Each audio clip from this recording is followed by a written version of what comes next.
Welcome back to the Wolverine.com podcast. Clayton Sayfie here with Chris Balas and Anthony Broome, coming to you on a Sunday. Unusual, but a little bit of an emergency type of edition. Some big news here. You never know. We were talking before we went on air. You wake up every day in this job. You never know what you're going to get.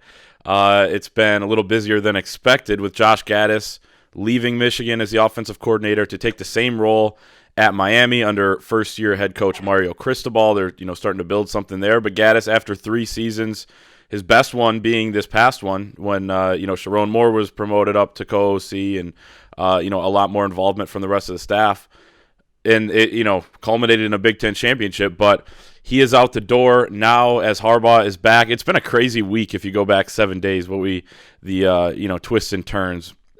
Harbaugh going to Minneapolis and all of that, but still working on, now hiring a defensive coordinator, hiring an offensive coordinator. That'll be top of the list for Jim Harbaugh here going forward. Josh Gattis, in a text to his players, kind of aired out some dirty laundry a little bit in terms of saying, he feels like he didn't have quite the support from the administration that he wanted as well. He said, I was told a different story to me about the very little appreciation I have here from the administration. In life, I would never advise anyone to be where they're not wanted. He advised that to his players as well on the way out, which is odd, unusual. I thought it was a little weird, but let's talk all about that. Chris, your initial reaction on, some Sunday news. You know what else it did? It confirmed what we'd been reporting all week, that Josh Gattis was not next in line for the head coaching job at Michigan. Now, he didn't get the jobs at, I think it was Virginia, right? Virginia and Duke, where he interviewed. And but to assume, I guess, that you're going to get the Michigan job when you didn't get the Duke job and the Virginia job, which on the pecking order, maybe a little bit lower, especially coming off a Big Ten championship season and a playoff appearance. And I think he knew it, though. And that's what we kind of said all week, is that I think he understood that over the last several weeks, that it was not his job and that he would not have been the first one in the pecking order, even on the internal staff. If it was going to be Mike Hart or Sharon Moore, it wasn't going to be Josh Gattis. And people can speculate and give their reasons why, whether it's baggage, whether, there was something in the vetting process that made them believe that Mike Hart and Sharon Moore were better options. So there's that. But for him, and I said this before and I tweeted it, he always treated us great. I thought he was great with the media guys. And when times got tough and maybe things that weren't his fault materialized, he still took the bullets and tried his best to explain it. So I give him credit for that. I don't think it was in his best interest to go scorched earth on the way out of town. I think he knew that his text would probably make it to the media and to Twitter, which is the devil's message board. If you didn't know it now, I certainly know it. And but to me, that was probably a bad move on his part. But wish him well. I do believe Matt Weiss will be the next offensive coordinator at Michigan, assuming Jim Harbaugh continues to mend fences between his staff, because it is clear at this point, AB and Clayton, that he's got some work to do there. Yeah, I'll take it a step further. The fact that the dirty laundry text did get out, that you're sending that to players at all, that just, it does confirm everything of why, it doesn't confirm everything, why he wouldn't be the next head coach, but that's just not how you act on the way out the door, because then you start to sow the seeds of doubt within the players if they're supported or not. And I just think that's, I'll stop short of calling it a lack of class, but it's certainly sour grapes. Michigan, they have their work. Jim Harbaugh has his work cut out for him now, because I think, Clayton, you and I talked about this when we did the video the other day. For as hard as they had to work to get everyone on the same page coming off the 2020 season, I think they have to work even harder now, because now you have the trophy, but there are hurt feelings. It seems like there are factions. Who was going to go with Jim to Minnesota? Who wasn't? It's kind of, I don't like the energy going into the offseason. I don't think it's as simple as, you snap your fingers and, well, thank God Jim Harbaugh's back. We won a Big Ten title with him. Let's just run it back and get the band together. It's not going to be that simple. And to Jim's credit, he came out and he went on the record saying, yeah, I was going to take the Minnesota job. And I think that was an important step for him in general, in terms of getting maybe not the fan base on board, but just putting it out there on what his honest intentions were. He couldn't just show up back to the job like the joke was all week, Chris, like George after he quit his job on Seinfeld. And just you didn't, that you don't get my sense of humor.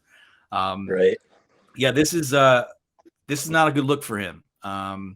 Especially the initial post Michigan Josh Gattis reaction went to The Athletic, and he said, it was going to take something special for me to leave somewhere special, and I'm excited about the opportunity. That's probably the message that he should have stayed on. Now he's airing dirty laundry out to players, and I think that's low, and I'm kind of surprised by that because he didn't, like you said, he's been so good with the media for so long and very transparent, honestly. I'm surprised by that, but it just goes to show there were some hurt feelings. It was real. It wasn't manufactured drama, which is stuff we've heard the last several weeks on our end, obviously, but there's some real fences to mend there. And I think it will probably be Weiss. And, really, when you look at what the identity of that offense was, I mean, Josh Gattis had a part to play in all of that. They all did. It was collaborative. The staff chemistry was high. I'm concerned about that now, but the identity of this team and why they were able to do what they did offensively last year is because they mashed up front.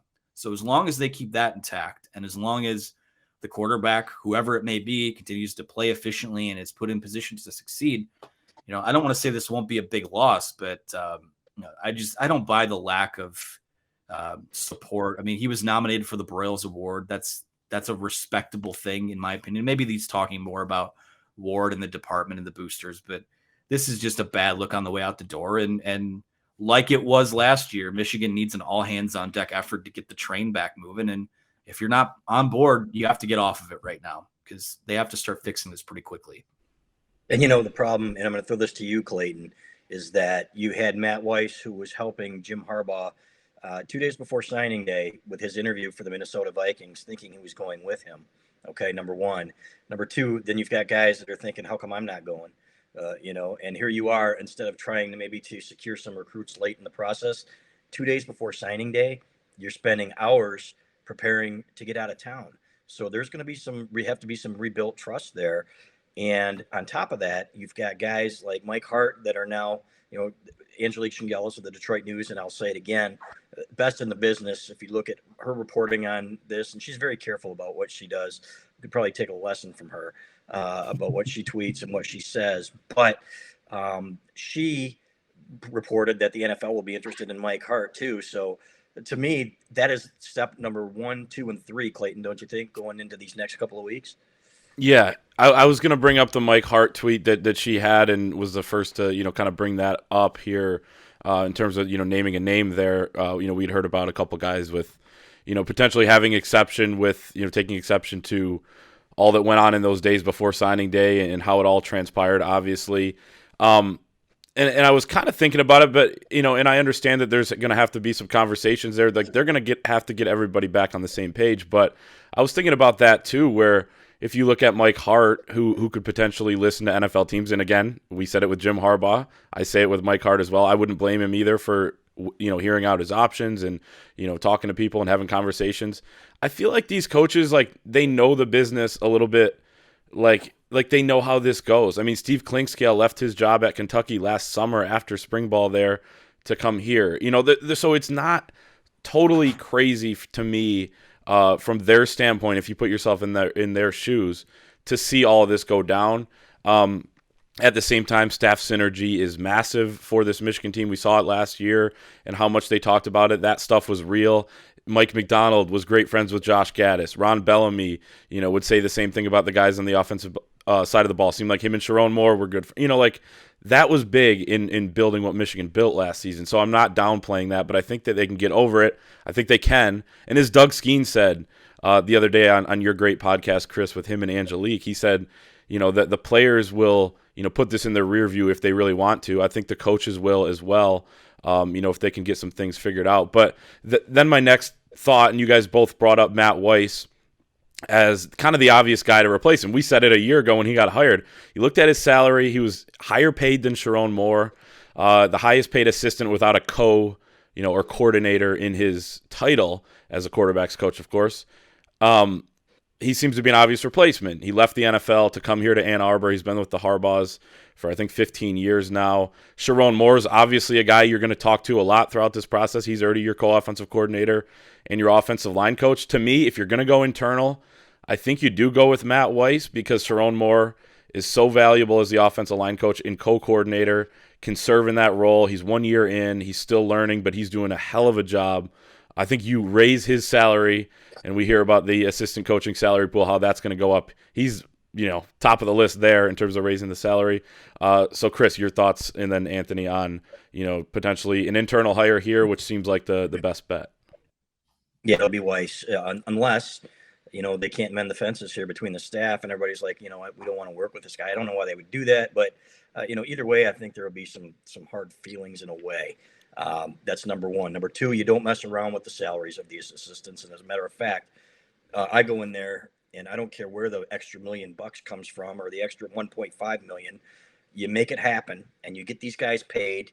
And you say, if you're Jim Harbaugh, you say, okay, I want you guys, and I want to get back what the synergy that we had on last year's staff.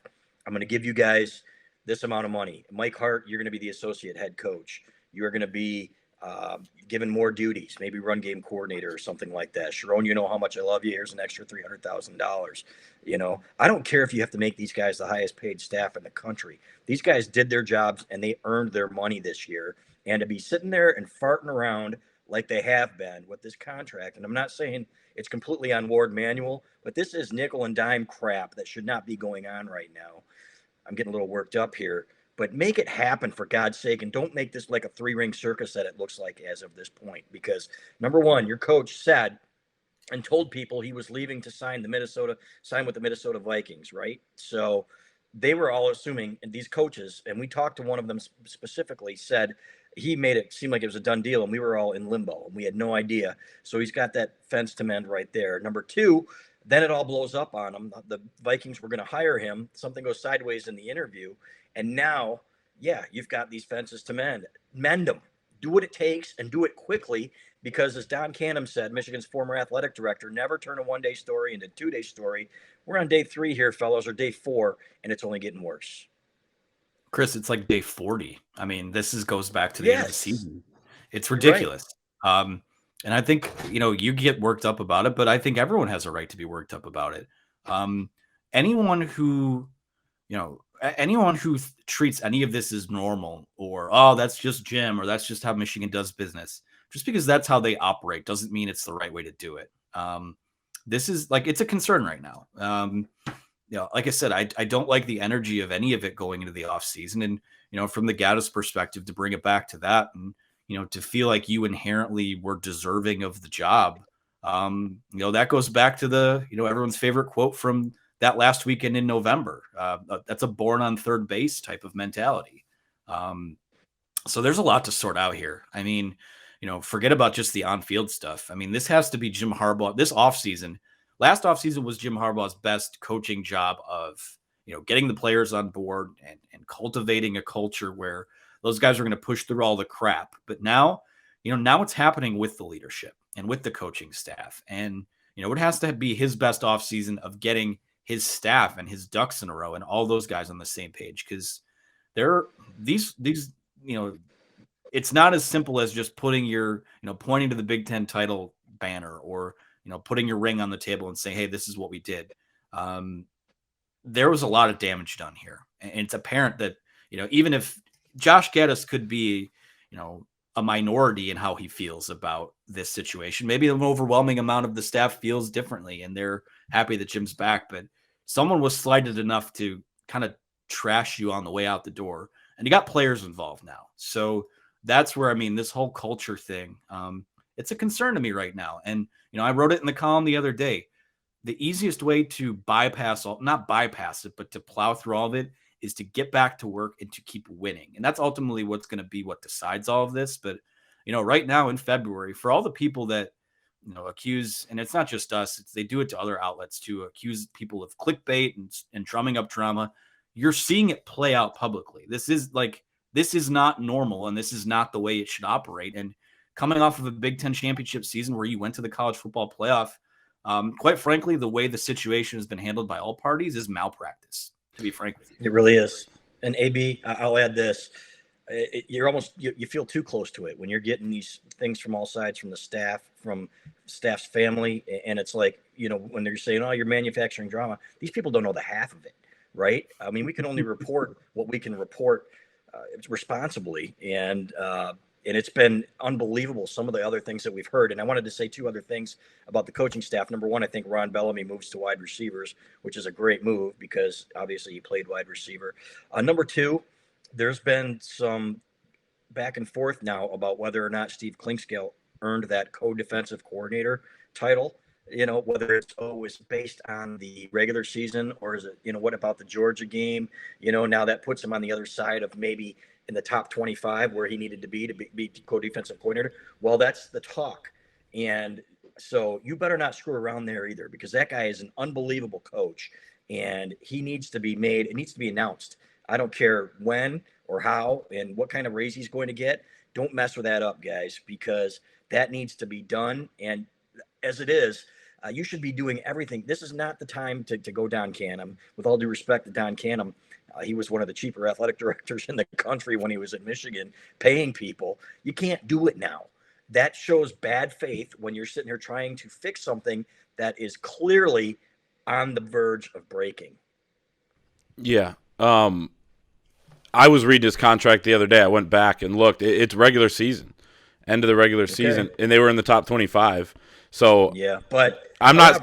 No, I know. I'm saying do it, and that's what it was. I mean, I did look at that last week. Okay. And it was the end of the regular season. Maybe they're saying Big Ten championship, but they also held Iowa to near nothing through the air. I think that there are some rumblings that it's not the slam dunk that maybe we all think it is. Maybe there's some fine print. I don't know what stats they're looking at, and I really don't give a crap what the stats are. It's why is that, not to interrupt you, but why is that even a consideration? I mean, it's the nickel and dime stuff. Exactly. It's bad right, faith. Exactly. That's exactly my point. So that had better not be an issue. If that is the case, that had better not be an issue. But that guy is one of the up-and-comers in this profession who is valuable, was unbelievably valuable to fixing the culture of this program. You know who else was? Mike Hart and Sharon Moore and all those guys that they brought in. So it is time, guys, to reward these guys for the season that they had. And that's it. That's all I got to say about that. One last quick point to bring up. And before we do, I just want to calm down for a second and talk about something we all love, Manscaped, which is just a great, great sponsor, our great partner. And I actually want to read you guys a poem. Chris, I just want you to calm down a little bit. Roses are red, violets are blue. Don't let a wild pube wreck you. So Valentine's Day is just around the corner. I think it's in like a week or something like that. Valentine's Day coming up. Our sponsors at Manscaped are here for you with the best tools to get your balls ready for the special occasion. This V-Day, it's time to join the 4 million men worldwide, including us three, who trust Manscaped, the leaders in below-the-waist grooming, with our exclusive offer. Go to manscaped.com. Use the promo code 20GoBlue for 20% off plus free shipping. We just got our number one product from Manscaped in the Lawnmower 4.0 Performance Package. That has been great so far. Valentine's Day coming up as well. So wanted to take that quick break and make sure we got that in. And I know both these guys, we've talked at length before just about how much we love that product. So 20 Go Blue for 20% off plus free shipping. Go ahead. Yeah, I'm going to cut like a heart shape in my body here in all the different areas with my little device. So it's been the little device being the Manscaped thing, to be clear. Right. Tool. Right. Can we talk for a second about how Clay is by far like the best rater of that rate? Because I still stutter through it. You got to just hold through it. 6 takes. They do awesome stuff. 6 takes it took me with Skeen, and we had to keep. But it's fantastic. You know what? And Skeen said, I think these guys are screwing with you with these reads. Yeah. And they may well be. But I think it gets the point across that it's worth us doing it because I'll be honest, it's a great product, man. So it is. Yep. Last point I wanted to talk about, because this is important. This is, Jim Harbaugh came back on Thursday morning, and, I wrote a piece, his to-do list. Number one, after mending some fences, having open conversations with the staff and the players and all that. Number two was hire a defensive coordinator. Still hasn't done that. Now, it would be very quick if he would have had one over the weekend. I think this next week is going to be huge for both the coordinator spots. But Chris, you kind of mentioned some of that shuffling. So Ron Bellamy could potentially go back to wide receivers coach, the spot he was brought here to coach. He was getting ready for spring ball last year. Unbelievable. It tells you so much about not only his character, but his coaching chops that he was able to switch and just start coaching safeties. And he did a great job with them last year, by the way. He could potentially move over. Matt Weiss, let's say he's promoted. He's, potentially still the quarterback's coach or not. Jim Harbaugh was involved there a lot last season as well. He was originally last year going to be the quarterback's coach until he brought Matt Weiss on. So he's made some out-of-the-box moves and things like that. We know that can happen again.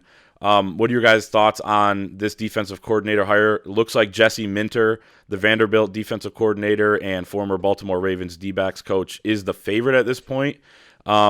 He has, like I said, has that DB acumen as well. So you could go, pair him with Klink and all of that. I guess there's a lot of moving parts here, especially if Bellamy's back on the move, which, by the way, I think would be a great idea. I think that wide receiver room has so much talent and youth and guys that are so enthusiastic, but they just kind of need a little bit more guidance, like a specific position coach that's not the coordinator. It's such an important position. So what do you guys kind of think on that whole front? Yeah, someone in the building said that Larry Foote initially said no, Tampa Bay linebackers coach. So, they can still continue to work on him. So you don't go out and put out a report that says he said no. The difference with the Jim Harbaugh report is that 3 people said, this is, he's going out there to sign a contract, which he clearly was. Maybe you come back to Foote with more money. But in my opinion, Minter in some ways even makes more sense because he's run Mike McDonald's defense, or familiar with it, the defense that they ran at Baltimore. So it's easier. They're looking for somebody maybe with a little more collegiate experience, was the word that we had heard, and he checks those boxes. Anybody that's holding him against him, what happened at Vanderbilt this year, a bottom tier SEC school, you can't do that. You just can't. So if that were the case, and say you judged John Beilein by his first year at Michigan or something, right? So it just doesn't work. You need the talent. You need the time. Harbaugh's 2-year win at Stanford. Jim Harbaugh. Exactly. 2-win season. Exactly. Yeah. Or whatever it was. Yeah. You don't. Yeah. So you just don't do it. And so to me, that one kind of makes some sense there. I love Ron Bellamy and everything he brings to this program.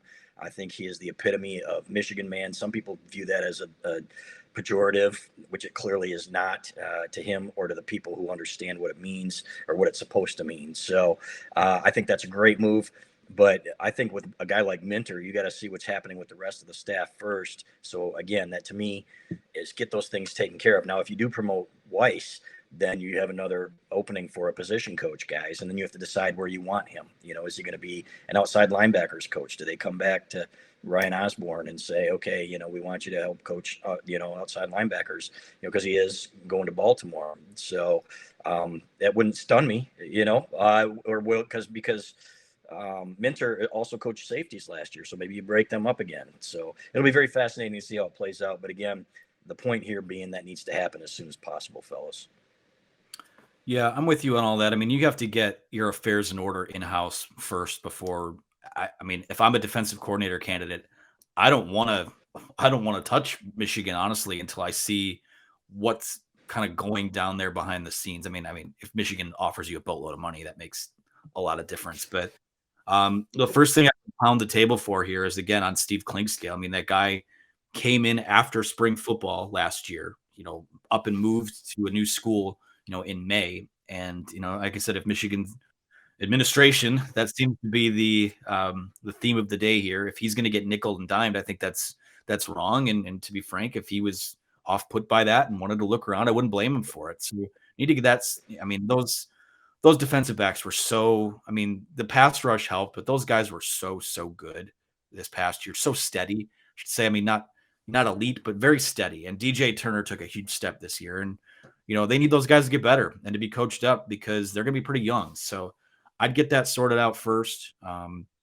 Again, I like the idea of anyone just being the dedicated wide receivers coach. I think the biggest wart on the 3 years that Josh Gattis spent here was that, let's be honest, guys, 2019, they wasted arguably one of the most talented wide receiver rooms that Michigan has ever had. These guys were out there blocking down the field and running wind sprints. And, at least 2 of them were NFL guys. So, it was a pick your poison this year, but they didn't really have a guy. And I think there's way too much talent in there for there not to be 2 or 3 guys that emerge as a solid core of wide receivers. So I like the idea of Bellamy moving there. You figure out the stuff on the defensive end. I mean, you move Bellamy over, and then the new defensive coordinator can put the touches back there he wants to put back there. But other than that, like I said, it feels like if they can just get past, we talk about when you go on the road in college basketball, you can just weather the first 8 minutes of the game or the first,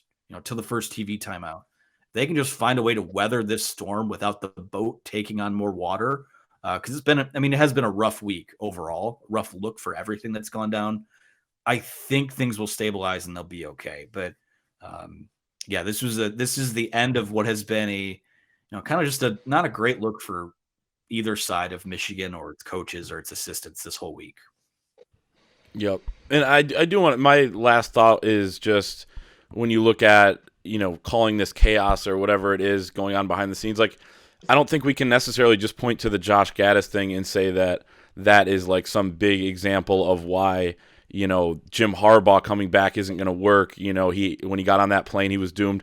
It seems to be, and Chris, you were all over this, even though taking heat from it from, whatever angle. And it turns out, obviously, as you mentioned earlier, it's 100% factual that Josh Gattis was told that he wouldn't be a candidate by Ward Manuel in the, athletic department.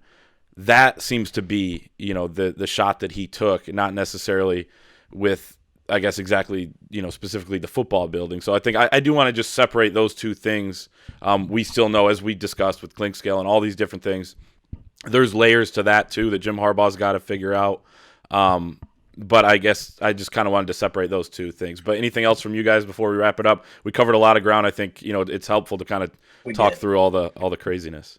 Both of the columns you guys wrote, I thought were spot on and great work. Some of your best work, and I'm looking forward to moving ahead, man. I want this behind us so that we can concentrate on spring ball and position battles and everything else. And I'm guessing that's where Jim Harbaugh is too. No doubt. Yeah, my final message would just be pay everyone and turn the page. It really just comes down to that. This is ridiculous, and it's like we said before, it's not manufactured drama. It's a soap opera playing out in real time. That doesn't need to happen, quite frankly. And I said this in my column. Nobody gets in Michigan's way more than Michigan does. If they just put this behind them, get out of your own way, truck forward with the same, enthusiasm and energy and everyone being on the same page that last year's was, you have a pretty darn good football team coming back this year. So I liked what Skeen said on the podcast you guys did, where the players are going to determine that. But I got to be honest. I mean, a lot of guys are finding stuff out on Twitter and seeing stuff play out in real time. Need to do right by those guys too, and just put it all behind you, get to work. And they have a Big Ten title to defend. Like, that's getting lost in all of this. So it's time to just put all that crap aside and move forward. Onward. People on the board are tired of us saying that, but onward. That's the word of the day. Onward it is. You got it. No doubt. And speaking of paying people, if they want to Venmo me, I'll release the blooper reel of Balas and Skeen trying to read off the Manscaped thing from a few months ago, which was one of the funnier things I've ever seen. So, yeah, hit me up on Venmo with that payment. Pay everybody is a great message. And we will see everyone next time. Check out our $1 deal at thewolverine.com. Still live an entire year. It'll get you through next year's coaching drama, too, maybe, I guess, at this point. So just go and do that right now at thewolverine.com.